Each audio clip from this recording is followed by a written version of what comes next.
اللہ تعالیٰ نے ہمارے نبی اکرم نور مجسم شفیع معظم آقائے کل ختم رسول دانائے سبل احمد مجتبیٰ جناب حضرت محمد مصطفیٰ صلی اللہ تعالیٰ علیہ وسلم کو بڑی عظمتیں، فضیلتیں، بلندیاں عطا فرمائی ہیں۔ نہ صرف یہ کہ اللہ تعالیٰ نے حضور کو شانیں عطا فرمائی ہیں، بلکہ جس چیز کی حضور کے ساتھ نسبت ہو گئی اسے بھی اللہ نے بڑے ہی مرتبے عطا فرمائے۔ حضور سید عالم صلی اللہ علیہ وسلم کے صحابہ کرام، حضور کی ازواج پاک، حضور کی اولاد پاک، محبوب کا خاندان مبارکہ، یہ ساری چیزیں بڑی بڑی فضیلتوں والی، یہ ساری شخصیات بڑی عظمتوں والی، بڑی بلندیوں والی، بڑے مرتبوں اور بڑے مقامات والی ہیں۔ صحابہ اور اہل بیت کی جو فضیلت ہے یہ قرآن پاک کا مستقل عنوان ہے۔ اس امت کے اندر اللہ تبارک و تعالیٰ نے وہ لوگ جنہیں پاک باز کہا جائے، طیب و طاہر کہا جائے، جن کی فضیلت اس طرح بیان کی جائے کہ امت کے دلوں میں ان کی عظمت بیٹھ جائے، ان کے لیے دلوں کے اندر بہت زیادہ عقیدت اور احترام کے جذبات پیدا ہو جائیں، یہ وہ لوگ ہیں جو حضور کے قرب خاص میں رہے ہیں۔ اللہ تعالیٰ نے سورہ احزاب کے اندر حضور کی اہل بیت کا ذکر فرمایا، اور یاد رکھ لیں کہ اہل بیت میں نبی پاک علیہ الصلاۃ والسلام کی ازواج بھی شامل ہیں، اور آپ اس آیت کا سیاق و سباق بھی دیکھیں گے تو تذکرہ ہی حضور کی ازواج کا ہو رہا ہے۔ حضور کی ازواج پاک، اولاد پاک، ہاں بالخصوص بعض کی فضیلت حضور نے الگ سے کر کے بیان کی، جیسا کہ مولا علی شیر خدا، سیدہ فاطمہ زہرا رضی اللہ تعالی عنہما، حضرت امام حسن، امام حسین، حضور نے ان کی عظمتوں کو بیان فرمایا۔ اور حضور کی اولاد پاک وہ ہے، نسل پاک وہ ہے جو حضرت فاطمہ الزہرا سے چلی ہے۔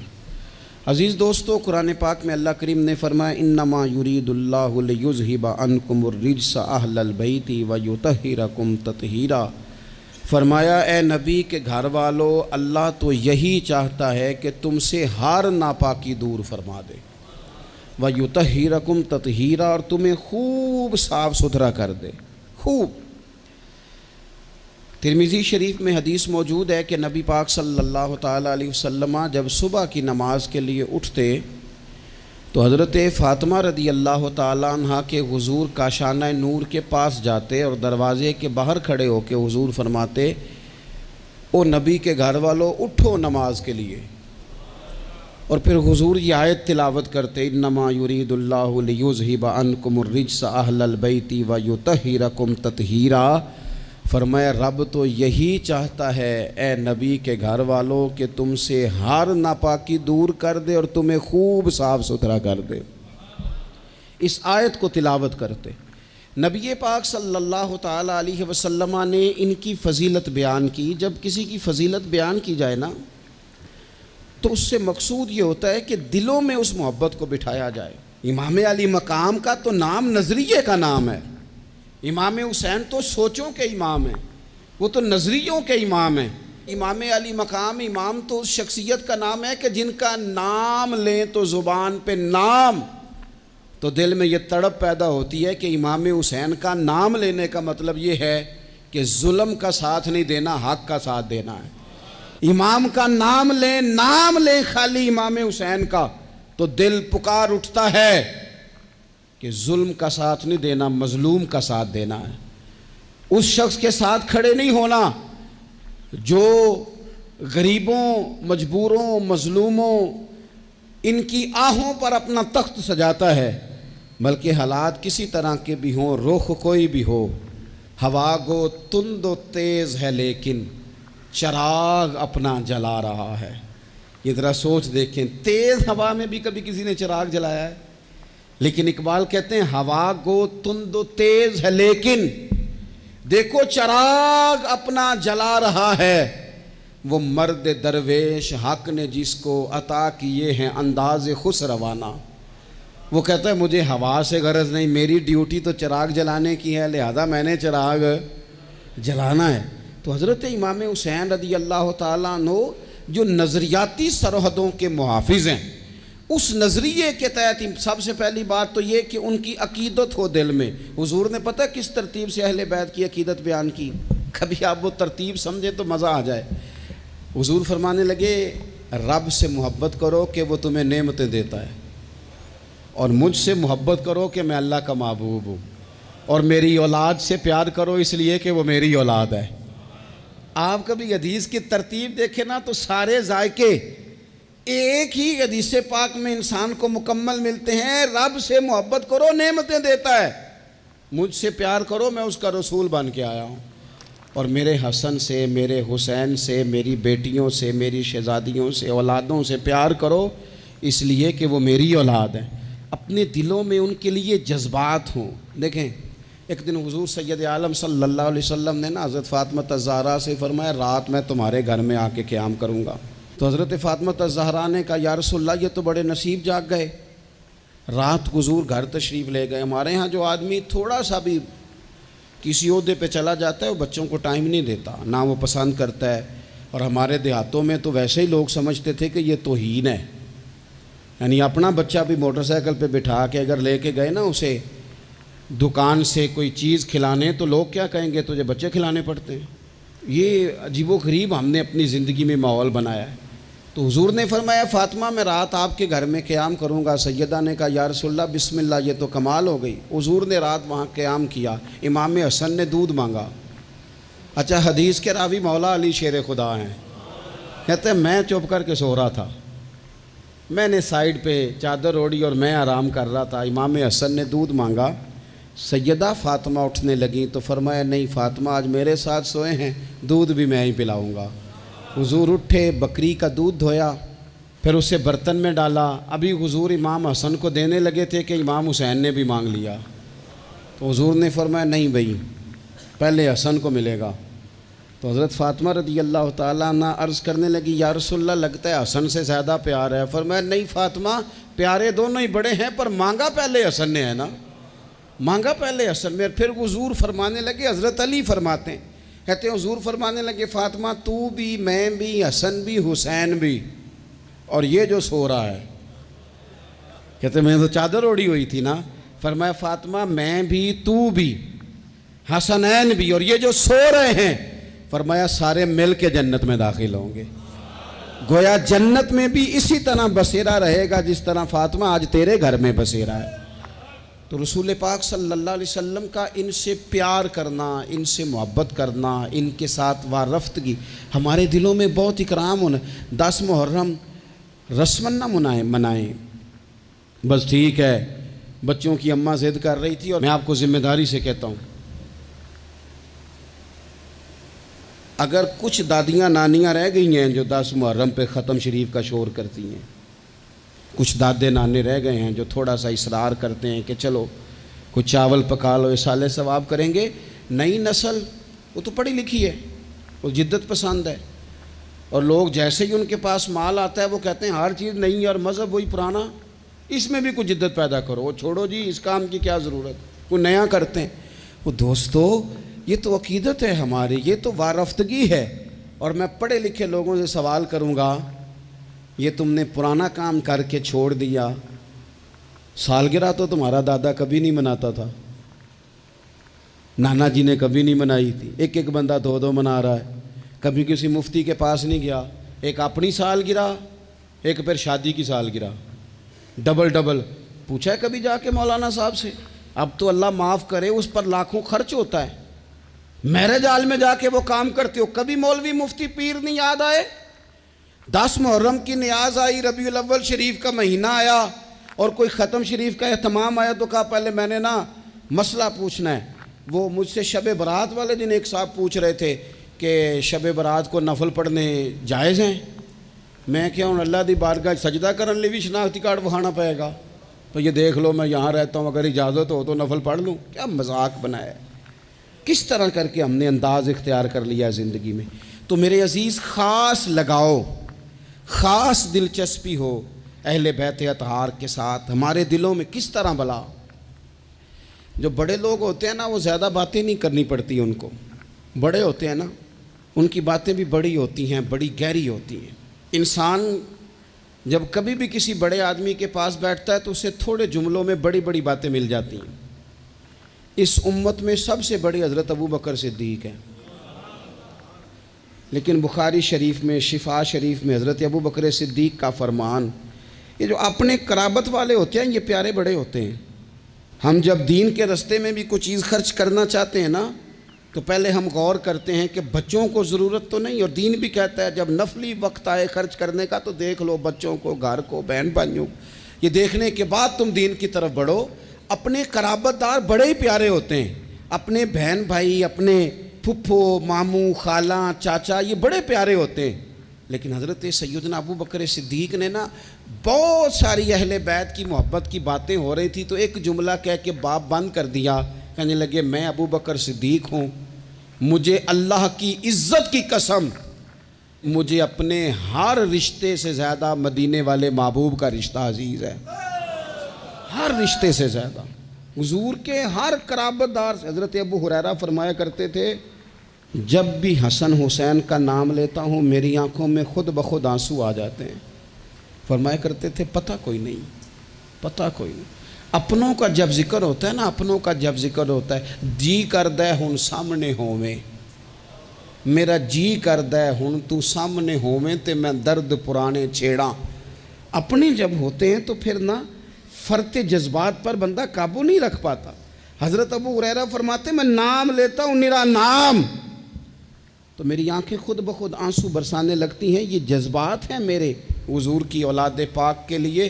تیری نسل پاک میں ہے بچہ بچہ نور کا، تو ہے عین نور تیرا سب گھرانہ نور کا۔ حضور سید عالم کی اولاد کے بارے میں اپنے دلوں میں جذبات، حضور کے اصحاب کے بارے میں عقیدت کے، احترام کے، شوق کے جذبات، حضور نے ہمیں سبق دیا تھا۔ فرمایا 3 باتیں اپنی اولاد کو سکھانا، یعنی والد کے ذمے لگایا، ماں کے ذمے لگایا۔ فرمایا کہ تو نے قرآن پاک سکھانا، ایک اپنے نبی کی محبت سکھانا، اور ایک نبی کی اولاد کی محبت اپنی اولادوں کو سکھانا۔ یہ خود ابلاغ کرنا اس کام کا، یہ ڈیوٹی کرنا۔ تو ایک تو ان سے خاص پیار کرنا ہے، دوسرا چونکہ اہل بیت نبوت کی جو بات ہے وہ گھر کی بات ہے، حضور کے مقدس اہل بیت کی بات ہے، ہمیں نہ ان سے سیکھنا بھی چاہیے۔ ہم سب کسی نہ کسی گھر کے فرد ہیں، اور ہماری آزمائشوں کا سبب ہمارے باہر کا کام نہیں، گھر کا مسئلہ ہے۔ گھر کے اندر جو لوگ سکون میں ہوتے ہیں وہ تو بڑا کام کر جاتے ہیں۔ زیادہ تر آدمی باہر سے نہیں ٹوٹتا، گھر کے اندر سے ٹوٹ جاتا ہے۔ حضور صلی اللہ تعالیٰ علیہ وسلم نے ہمارے اوپر یہ بھی مہربانی کی، فرمایا میں جا رہا ہوں اور تمہیں 2 چیزیں دے کے جا رہا ہوں۔ یا رسول اللہ صلی اللہ علیہ وسلم کون کون سی؟ فرمایا ایک اللہ کی کتاب قرآن دے کے جا رہا ہوں، اور دوسرا تمہیں اپنا خاندان دے کے جا رہا ہوں۔ اس کو دیکھنا، اس پر غور کرنا، حسنین کو دیکھنا، سیدہ فاطمہ کو دیکھنا، میری شہزادیوں کو، میری ازواج کو دیکھنا، اپنا گھر اس طرح مرتب کرنا جس طرح میں نے یہ اپنا گھر مرتب کیا ہے، اس طرح۔ سب سے پہلی بات اہل بیت نبوت کے اندر جو آپ کو ملے گی وہ اللہ تعالیٰ کی عبادت ہے، بہت زیادہ عبادت کرنا، ریاضت کرنا۔ آج کل عبادت سے جی چرانا، میں کچھ دیندار لوگوں کو دیکھتا ہوں کہتے ہیں نسبت بہت تگڑی ہے ہماری، تو جناب لے جائے گی نسبت ہمیں، تم دیکھنا فلانے بزرگ کو فلانے کی خواب آ گئی، فلانے کو فلانے کی بشارت ہو گئی۔ او خدا کے بندو، میں آپ کو اس گھر کی بات بتا رہا ہوں، سیدہ فاطمہ الزہرا جو جنتی نہیں، جنتی عورتوں کی سردار ہیں۔ میں حسنین کریمین کی بات بتا رہا ہوں جو صرف جنتی نہیں، جنتی جوانوں کے سردار ہیں، لیکن وہاں تو ساری رات مصلی بچھا رہتا ہے۔ عبادت آپ کی روح کا تقاضا ہے۔ مہنگے سے مہنگا موبائل خرید کے لے آؤ، بہترین مال خرچ کر کے آپ اس کو لے آؤ، لیکن اگر آپ اس کی بیٹری کو چارج نہیں کرتے بار بار تو وہ آپ کو کام نہیں دیتا۔ آپ نے جناب بڑی مہنگی گاڑی خرید لی، بڑی مہنگی، تو ایک ہی دفعہ خریدنے سے وہ مستقل نہیں چلتی، بلکہ اس میں بار بار پیٹرول ڈلوانا پڑتا ہے۔ کچھ چیزیں ایسی ہوتی ہیں جن کی بار بار حاجت ہوتی ہے، وہ پوری کرنی پڑتی ہے۔ ہماری جو روح ہے نا، اسے بار بار عبادت کی حاجت ہے۔ آج لوگ ڈپریشن اور ٹینشن کے مریض ہو کے جاتے ہیں نفسیات کے ڈاکٹر کے پاس، وہ کہتا ہے مراقبہ کرو، تھوڑی دیر اکیلے بیٹھو، سو جاؤ، یہ والا کام کرو، آنکھیں بند کرو، فلاں کرو، دیر تک میں تمہیں بتاتا ہوں، دیکھنا سکون ہو جائے گا۔ اس سے زیادہ بہتر یہ نہیں جو طریقہ رب رسول نے بتایا ہے کہ ذرا سر سجدے میں رکھو نا تھوڑی دیر، ذرا ہاتھ اٹھا کے وہ باتیں جو مراقبے میں جا کے سوچنی ہیں وہ ساری یوں ہاتھ کر کے۔ میں نے پہلے بھی کہا تھا، پھر کہتا ہوں، میں ایک دفعہ ایک ڈاکٹر صاحب کے پاس بیٹھا تھا، اپنی والدہ کو لے کے گیا، تو وہ ایک ڈاکٹر صاحب ایک بزرگ سے کہہ رہے تھے کہ آپ میرے 15-12 سالوں سے پیشنٹ ہیں، میں آپ کو ایک ہی بات کہتا ہوں کہ دل کی باتیں کہہ دیں کسی سے، کہہ دیں کسی سے، آپ دل ہلکا کر لیں، سکون ہو جائے گا۔ تو وہ کہنے لگے ڈاکٹر صاحب نہیں کچھ گلاں کنوں دسیے، پردے ہوندے نے، کچھ نجی اور ذاتی باتیں ہیں، کس سے کہیں؟ تو میں نے کہا جی میں ڈاکٹر تو نہیں ہوں لیکن طالب علم ہوں دین کا، اگر آپ اجازت دیں تو کسی کے بیچ میں بولنا تو نہیں چاہیے، تو میں بات ایک کر لوں۔ کہنے لگے کر لیں۔ تو میں نے کہا بابا جی واقعی کچھ باتیں ذاتی اور نجی ہوتی ہیں، کسی سے کہی نہیں جا سکتی، لیکن حال بتایا نا ہمیں اللہ رسول نے، جو کسی سے نہیں نہ کہہ سکتے وہ مصلی بچھاؤ اور اپنے رب سے کہہ دو ساری، وہ رسول کائنات کی بارگاہ میں کہہ دو ساری، ایک دفعہ نکالو، کہو ان سے۔ کسی سے کہو گے تو وہ اپنی مرضی کا تبصرہ کرے گا، رب رسول سے دکھ کہو گے تو اللہ رسول رحمت والا معاملہ فرمائیں گے۔ کہہ دیں جو دل میں ہے۔ اہل بیت نبوت کا طریقہ کثرت سے عبادت۔ ساری رات سیدہ فاطمہ الزہرا رضی اللہ تعالیٰ عنہ نفل پڑھتی تھی، ساری رات، گھر کے سارے کام کرنے، ہاتھوں پہ چھالے پڑ جائیں گے۔ آج کسی غریب ترین آدمی کی بیٹی بھی اتنا کام نہیں کرتی کہ چھالے پڑ جائیں، حالانکہ دکھ پھر بھی بڑے زیادہ ہیں۔ آپ جس سے بھی کہیں گے وہ کہیں گے بیٹی بڑی تکلیف میں ہے، روتی بڑا ہے، لیکن اتنی مشقت کوئی بھی نہیں کرتی۔ اتنی محنت کے باوجود رات کو عبادت ہے، تقویٰ ہے۔ حضرت عبداللہ ابن زبیر نے حضرت امام حسین کی شہادت کے بعد جب خطاب کیا تو اہل کوفہ کے وہ لوگ جو تلواریں لے کے نکلے تھے، آپ ان سے فرمانے لگے کوفیو تم نے پتہ ہے کس شخص کو قتل کیا ہے؟ میں حسین ابن علی کو جانتا ہوں، میں نے اپنی آنکھوں سے دیکھا ہے۔ یہ ذرا حضرت عبداللہ ابن زبیر کے جملے ہیں۔ فرمانے لگے میں نے انہیں دیکھا ہے، وہ لمبے لمبے سجدے کرتے تھے، وہ لمبا رکوع کرتے تھے، لمبا قیام کرتے تھے، وہ اکثر نفلی روزے رکھتے تھے۔ کثرت سے عبادت اہل بیت کا طریقہ ہے۔ کچھ سجدوں کا ذوق بنائیں، کچھ مزاج بنائیں عبادات کا۔ دوسری بات اہل بیت نبوت کے اندر جو بڑی اہم اور بڑی خاص تھی وہ تھی اللہ کی مخلوق کی خدمت۔ ہمارے ہاں کچھ لوگ دعائیں مانگتے ہیں پہلے، یا اللہ مجھے عطا کر، میں بڑا تیرے بندوں پہ نثار کروں گا، میں بڑا قربان کروں گا، میں بڑا دوں گا، لیکن پھر جیسے ہی ان کے پاس مال آتا ہے ان کے خرچے بھی زیادہ ہو جاتے ہیں۔ اللہ نے وسعت دے دی ہے، بڑا مال دیا ہے، گاؤں والے گھر سے شہر والے گھر آ گئے، اب مال تو اور زیادہ ہے، کہاں خرچ کریں؟ تو ٹھیک ہے، امام حسین فرمایا کرتے تھے ایک لمحے کے لیے، یہ سنو میرے امام کا قول، فرمایا کرتے تھے ایک لمحے کے لیے کسی غریب کی مدد کر، اللہ پورا مہینہ نفلی اعتکاف بیٹھنے سے تجھے زیادہ ثواب عطا فرمائے گا۔ کسی کے آنسو پوچھ، کسی کے آنسو پوچھ، غم حیات کے ماروں کا احترام کرو، غم حیات کے ماروں کا احترام کرو، غم حیات کے ماروں کا۔ اہل بیت نبوت کا اسوہ نور دیکھو، اللہ کی مخلوق کی خدمت، اللہ کی مخلوق کے ساتھ محبت۔ امام حسین کے پاس ایک سائل آیا 1 دینار مانگنے، امام حسین فرمانے لگے ٹھہر جا، تھوڑا سا انتظار کر۔ شام ہو گئی، وہ بیٹھا رہا، 5000 اشرفیاں 5 تھیلوں میں بھری ہوئی حضرت سیدنا امام حسین رضی اللہ تعالیٰ عنہ کے پاس لائی گئیں۔ تو حضرت امام حسین رضی اللہ تعالیٰ عنہ نے نا وہ اس نے تو دیکھیں نا، مانگنے والے کو تو پہلے بندہ تلاش کرتا ہے کہ ٹوٹے پیسے ہیں کہیں، پھر دیتا ہے۔ امام حسین کے پاس 5000 اشرفیاں آئیں 5 تھیلیوں میں، اور بظاہر حالت یہ تھی اس وقت کہ ایک اشرفی بھی نہیں تھی دینے کے لیے. 5 تھیلیاں آئیں بھری ہوئی پیسوں کی 5 پکڑا کے نہ مانگنے والے کو ساتھ فرمانے لگے معاف کرنا یار تجھے شام تک انتظار کرنا پڑا ہے. یہ دیکھو خود بھیک دیں خود ہی کہیں منگتے کا بھلا ہو, یار ذرا معاف کرنا تجھے شام تک انتظار کرنا پڑا. وہ جو مزاج ہے سخاوت کا, وہ جو انداز ہے سخاوت کا, اور یہ جو حضور سے انہوں نے لیا تھا نا. ایک دفعہ نا حضرت فاطمہ الزہرا رضی اللہ تعالیٰ عنہ اپنے دونوں شہزادوں کو لے کے نا تو نبی پاک کی بارگاہ میں گئیں. آتے ہیں نا بہت سارے نواسے آتے ہیں, کئی دفعہ ان کے ابا جی بھیجتے ہیں, کہتے ہیں لے جاؤ اپنی ماں کو تے نانے نوا کو حصہ دے تہاڈا. ویکھو جی مینوں کچھ نہیں چاہیے, جو دینا نے اپنی دھی نوں دینا نے, اور دینا بھی چاہیے, بیٹی کا بنتا ہے. اور میں درجنوں اور بیسیوں بار کہہ چکا ہوں جو 5 مربے کا مالک ہے اس کی بیٹی کا بھی حصہ ہے, اور جو 5 مرلے کے مکان میں رہتا ہے اس کی بیٹی کا بھی حصہ ہے. اور وہ بھی بڑے سمجھدار ہیں, جن سے حصہ مانگا جاتا ہے وہ کہتے ہیں تیرا بیاہ نہیں کیا, تیرا کہاں سے حصہ آ گیا, لے جا حصہ, پھر میرا مرے کا منہ نہ دیکھنا. تو میرا اس بیٹی سے مشورہ ہے کہ دیکھنا بھی نہیں چاہیے ایسے ظالم کا منہ, رہنے دو. جو شریعت کے اصول کی مخالفت کرے اور بیٹی کو حصہ نہ دے, نہ دیکھو منہ اس کا, کوئی ضروری ہے دیکھنا, لیکن حصہ لو. یہ وہ حصہ ہے جائیداد میں جو اللہ نے مقرر کیا ہے, اللہ کے رسول نے مقرر کیا ہے. یہ کسی شخص کے ایموشنل بلیک میل کرنے سے ختم ہو سکتا, یہ نہیں ختم ہو سکتا.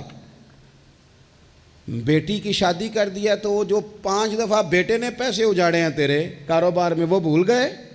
کیا کہا تھا میاں صاحب نے, کہنے لگے تیاں لئی پردیس وے بابل تے پتراں لئی جاگیراں, چپ رہنا تے دکھ سکھ سہنا, بس تیاں دیاں تقدیراں, ساری جائیداد اس کو دے دے. اور میں نے یہ دیکھا ہے کہ بعد میں جو اس طرح کے ظلم کرتے ہیں وہ کئی ظلموں کا شکار ہوتے ہیں, انہیں جواب دینا پڑتا ہے. آمدام برسر مطلب حضرت سیدہ فاطمہ رضی اللہ تعالیٰ عنہ اپنے دونوں شہزادوں کا بازو تھاما امام حسن اور حسین کا, اور حضور کی بارگاہ میں لے گئی. دنیا مانگنے نہیں, دولت کے لیے نہیں, جائیداد کے لیے نہیں. کہا حضور میں شہزادے لائی ہوں, میرے بچوں کو کچھ دیجئے. تو حضور فرمانے لگے فاطمہ حسن کو میں نے اپنی ہیبت اور سرداری دی, اور فرمایا حسین کو میں نے اپنی جرت اور سخاوت دے دی میں نے دونوں چیزیں. اللہ تبارک و تعالیٰ نے پھر ان کو حضور کی عطا سے وہ فیاضی دی, سخاوت, عبادت. اور تیسری بات غریب پروری. جو آدمی ان پڑھ اور غریب ہوتا ہے نا وہ سمجھدار نہیں ہوتا, اس کے گھر کے برتن صاف نہیں ہوتے, اس کو چارپائیاں اچھے طریقے سے بچھانی نہیں آتی, چونکہ بیڈ شیٹیں تھوڑی ہوتی ہیں گھر میں. تو اس لیے عقل تب آتی ہے جب نوٹ آئیں. بے وقوفاں دے نوکر ویکھے دانش مند سیانے. یہ مطلب گاڑی گھر میں آ جائے تو چھوٹے چھوٹے بچوں کو بھی چلانی آ جاتی ہے. جس گھر میں موٹر سائیکل ہو بچوں کو سیکھنی نہیں پڑتی. لیکن اگر شے ہی کوئی نہ ہو, میں کسی شخص سے بیزار نہیں ہو سکتا, کیونکہ ایک ذرہ بھی تو بیکار نہیں ہو سکتا. غریب پروری, تھوڑا سا نا لوگوں پر توجہ. ہمارا لہجہ غریب کے حق میں, وہ سیانا نہیں, اسے بات نہیں کرنی آتی, اسے نہیں پتا کہ میں نے کس طرز کے ساتھ بیٹھنا ہے اور کس نخرے کے ساتھ میں نے پلیٹ میں ڈالنا ہے. بھوک زیادہ لگی ہو تو پھر تو بہت ساری ویسی چیزیں بھول جاتی ہیں بھائی. تو یہ سارا شعور تو تب آتا ہے جب بندہ برگر کھا کے دعوت پہ آیا ہو, تو پھر وہ تھوڑا سا سالن ڈال کے تو اس میں کانٹا رکھ کے تو کھڑا ہو کے گپ شپ لگاتا ہے, اس لیے کہ وہ روٹی نہیں کھا رہا ہوتا, ویڈیو بنوا رہا ہوتا ہے, وہ تصویریں بنوا رہا ہوتا ہے, اس کا لہجہ اور ہوتا ہے.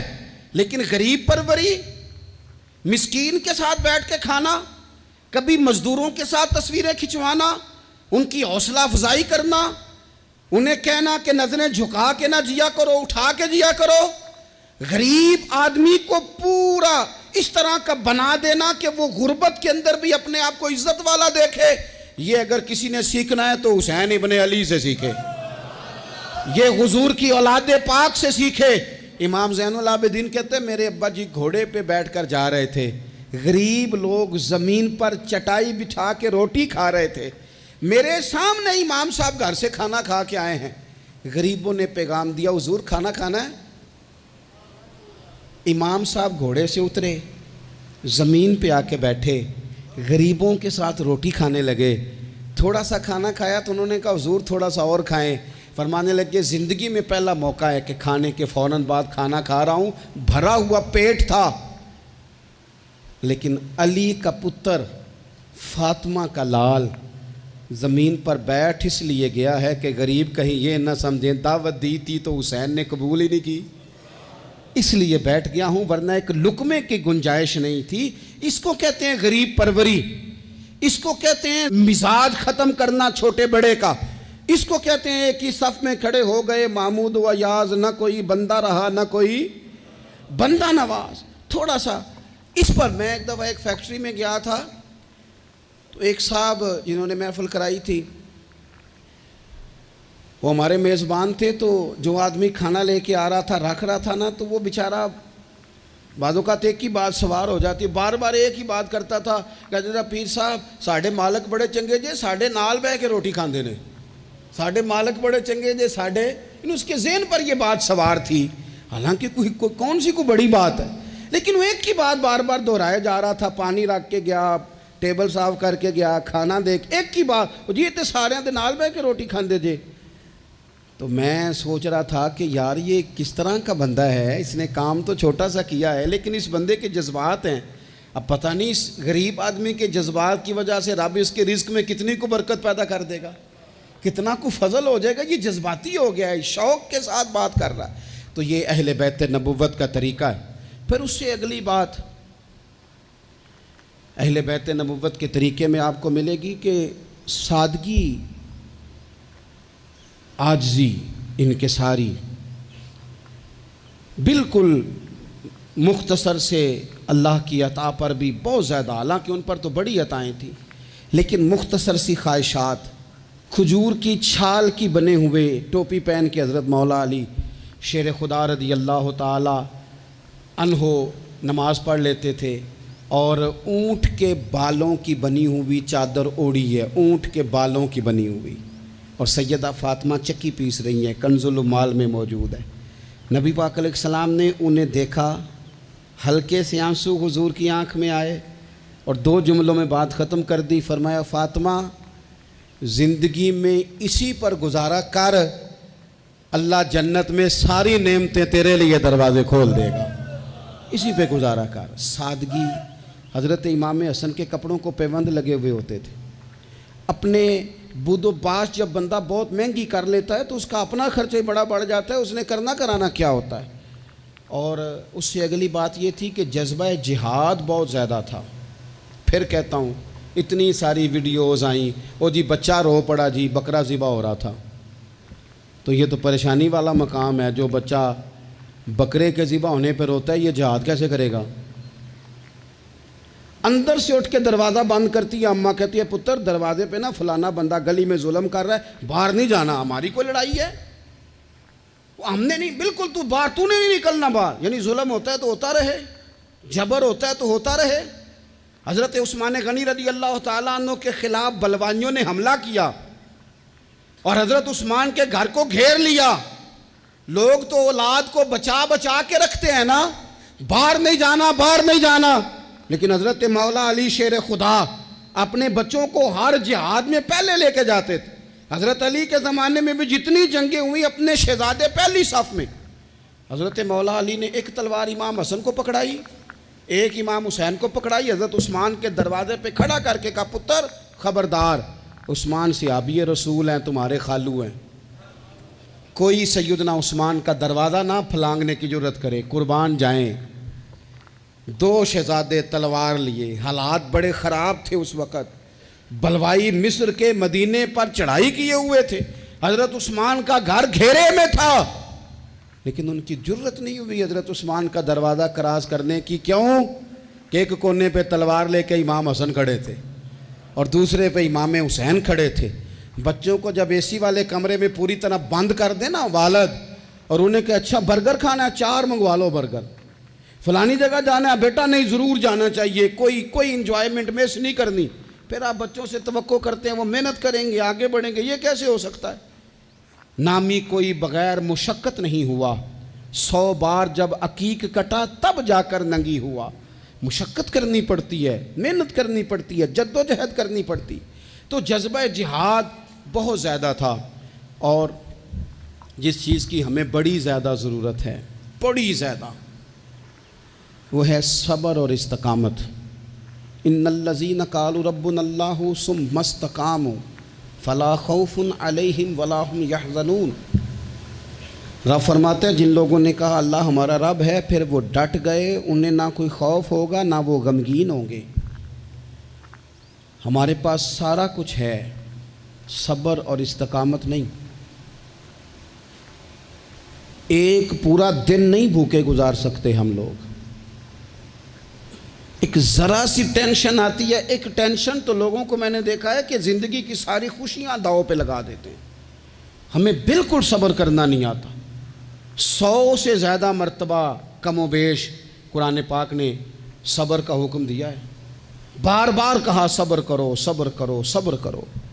ہے ہی نہیں، مزاج ہی نہیں، تڑپتے لڑتے، ناراض ہوتے، بگڑتے، پریشان ہوتے، جلد باز لوگ۔ ایک عجیب سی معاشرے کے اندر کھینچا تانی ہے، چونکہ حوصلہ نہیں، صبر نہیں، استقامت نہیں۔ ایک بندہ آج ایک فیصلہ کرتا ہے، سویرے وہ فیصلہ بدل دیتا ہے۔ کل وہ کسی کے بارے میں کچھ اور کہہ رہا تھا، آج کچھ اور کہہ رہا ہے۔ ہمارے مزاجوں میں استقامت نہیں، ٹھہراؤ نہیں، ہمیں ٹھہرنا نہیں آتا۔ حالانکہ نبی پاک علیہ السلام نے فرمایا ہے اللہ کو وہ کام زیادہ پسند ہے جو تھوڑا کیا جائے پر روز کیا جائے۔ پتھر پہ پانی پڑے متصل تو بے شبہ گھس جائے پتھر کی سل۔ پتھر میں کبھی کوئی چیز سوراخ نہیں کر سکتی، اور پانی تو سوراخ کر ہی نہیں سکتا۔ نوجوانوں، پانی پتھر میں سوراخ، لیکن اگر پانی ہو مستقل مزاج اور ایک ایک قطرہ گرتا ہی رہے گرتا ہی رہے گرتا ہی رہے گرتا ہی رہے، تو دیکھ لینا تم نے فرش لگوایا ہوتا ہے، سیمنٹ اور بجری ڈالی ہوتی ہے، پر اگر مستقل گرے تو پتھروں میں بھی پانی سوراخ کر ہی دیتا ہے۔ شرط یہ ہے کہ مستقل مزاجی ہو۔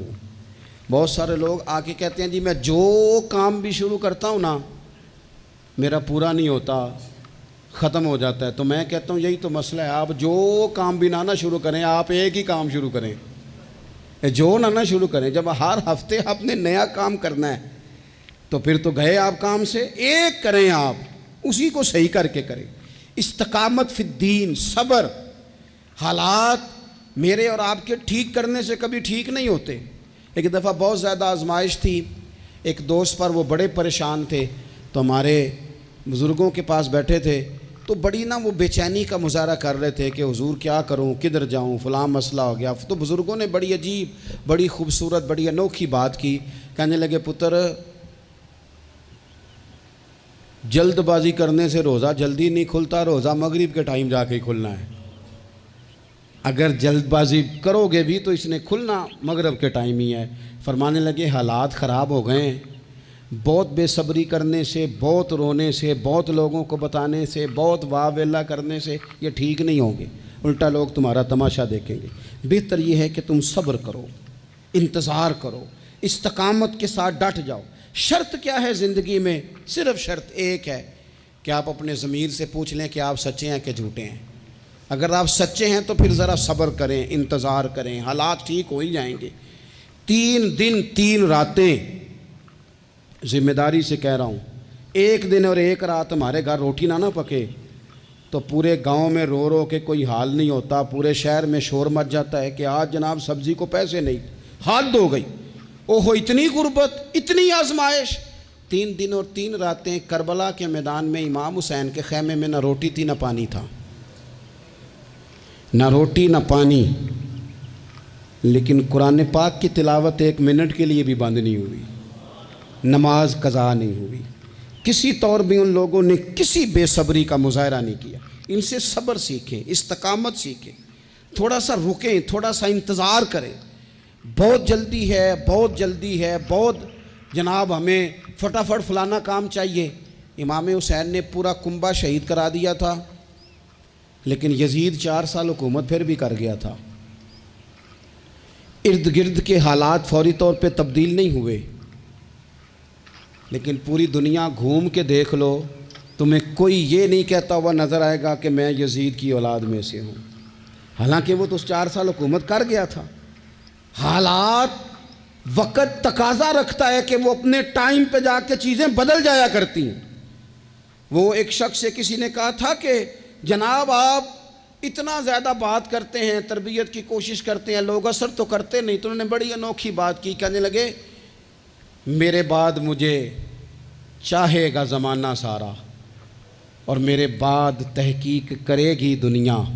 کہا میرے بعد مجھ پر ریسرچ ہوگی، دیکھنا میری ایک ایک بات پر کتابیں لکھی جائیں گی، کیونکہ ہمارے بعد اندھیرا ہی رہے گا محفل میں.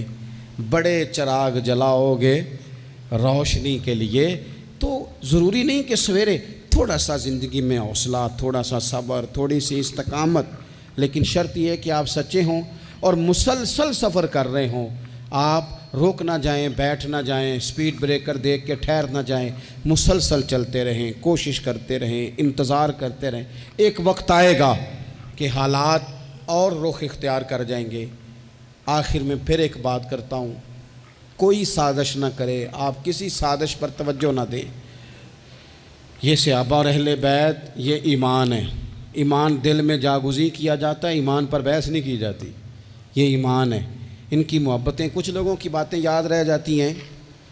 ایک بزرگ نے مجھے بات سنائی، مجھے یاد رہ گئی. پیر سید فیض الحسن شاہ صاحب، آلو مہار شریف والے پیر صاحب، عالم بھی بڑے تھے، درویش بھی بڑے تھے، خطیب بھی بڑے تھے.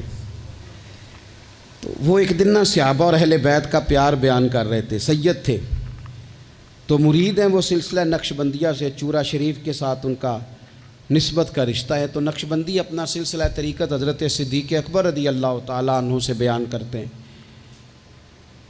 تو شاہ صاحب بڑی تقریر کر کے صحابہ اور اہل بیت کی آپس کی بڑی محبت بیان کر کے، رحماء بینہم پر بڑی تقریر کر کے، کیونکہ ان کو بات کرنی آتی تھی تو جوش جذبات میں تڑپ گئے. کہنے لگے سنو بھائی، یہ تو دلائل تھے، اب میں اپنی بات کرتا ہوں. کہنے لگے میں سید ہوں، میں پیر ہوں، میرا باپ سید، دادا سید، نانا سید.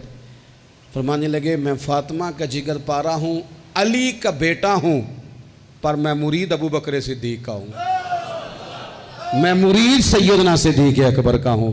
وہ 100 باتوں پہ ایک بات ہی ساری بدل گئی، رنگ ہی تبدیل ہو گیا، نظریات ہی اور ہو گئے، لوگ کسی اور سوچ میں چلے گئے. کہنے لگے دیکھو یہ بھی میرا ظرف دیکھو. اور فرمانے لگے میں نے یہ سیکھا ہے حضرت علی سے. انہوں نے حضرت ابو بکر صدیق کے مشیر بھی رہے، معاون بھی رہے، اور جناب صدیق اکبر کے پیچھے نمازیں بھی پڑھتے رہے، انہیں اپنا مقتدا اور پیشوا تسلیم کرتے رہے. اس لیے یہ تو ہمیں خود سے یہ صرف شرارت کی جاتی ہے، لوگوں کے دلوں کو بے یقین کرو تاکہ وہ اپنے بزرگوں سے فیض نہ پا سکیں. ہم نے صحابہ سے بھی فیض لینا ہے اور اہل بیت نبوت سے بھی فیض لینا ہے. صورت اور ایمان افروز خطبے کا بنیادی مفہوم لب و لباب اور پیغام یہ ہے کہ اسلام میں صحابہ کرام اور اہل بیت اطہار 2 الگ الگ راستے نہیں ہیں، بلکہ یہ ایک ہی چراغ کے 2 روشنیاں ہیں. علامہ صاحب نے اس بات پر زور دیا ہے کہ ایک سچے مسلمان کے دل میں ان دونوں کی محبت کا بیک وقت ہونا ایمان کی بنیادی شرط ہے. اس پورے بیان کے مفہوم کو ہم 4 اہم پیغامات میں سمجھ سکتے ہیں. نمبر 1، صحابہ اور اہل بیت کا آپس میں پیار اور احترام. خطبے کا سب سے بڑا پیغام یہ ہے کہ جن ہستیوں کو ہم تاریخ میں الگ الگ کر کے دیکھتے ہیں وہ آپس میں شدید محبت کرتی تھی. سیدنا ابو بکر صدیق رضی اللہ تعالیٰ عنہ کا یہ فرمان ہے کہ انہیں اپنی اولاد سے زیادہ حضور صلی اللہ علیہ وسلم کے رشتہ دار اہل بیت عزیز تھے.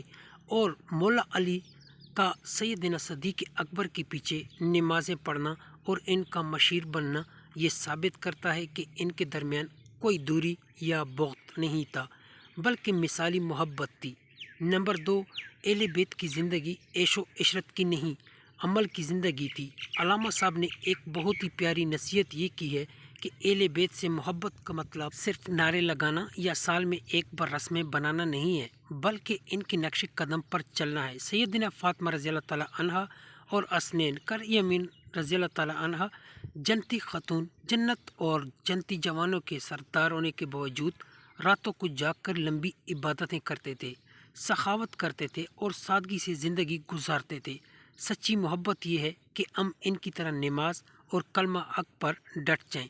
نمبر 3، بچوں کی جرأت مندانہ تربیت بیان کا ایک اہم پہلو یہ ہے کہ آج کل کے والدین بچوں کو بہت لاڈ پیار اور سہولت دے کر ذہنی اور جسمانی طور پر کمزور بنا دیتے ہیں، جبکہ مولانا علی رضی اللہ تعالیٰ عنہ نے اپنے بیٹوں حسن اور حسین کو بچپن سے جرأت سکھائی، یہاں تک کہ حالات خراب ہونے پر انہیں سیدنا عثمان غنی رضی اللہ تعالیٰ عنہ کے دروازے پر پہرے کے لیے کھڑا کیا۔ ہمیں بھی اپنے بچوں کو جرأت مند اور باکردار بنانا چاہیے۔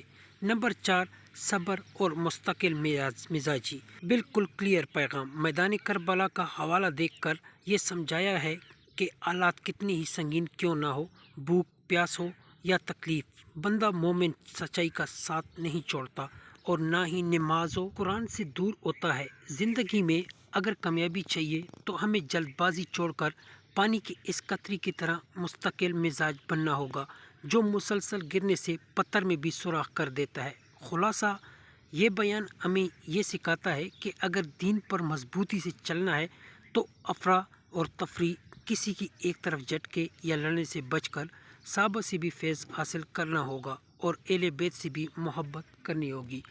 دوستو، اگر یہ ویڈیو آپ لوگوں کو اچھی لگی ہو تو ویڈیو کو لائک اور چینل کو ضرور سبسکرائب کر دیا کریں۔ ہم لائیں گے آپ لوگوں کے لیے اس طرح کی اور اسلامی ویڈیو۔ تو چلو پھر ملاقات ہوگی نیکسٹ ویڈیو میں۔ السلام علیکم ورحمۃ اللہ وبرکاتہ۔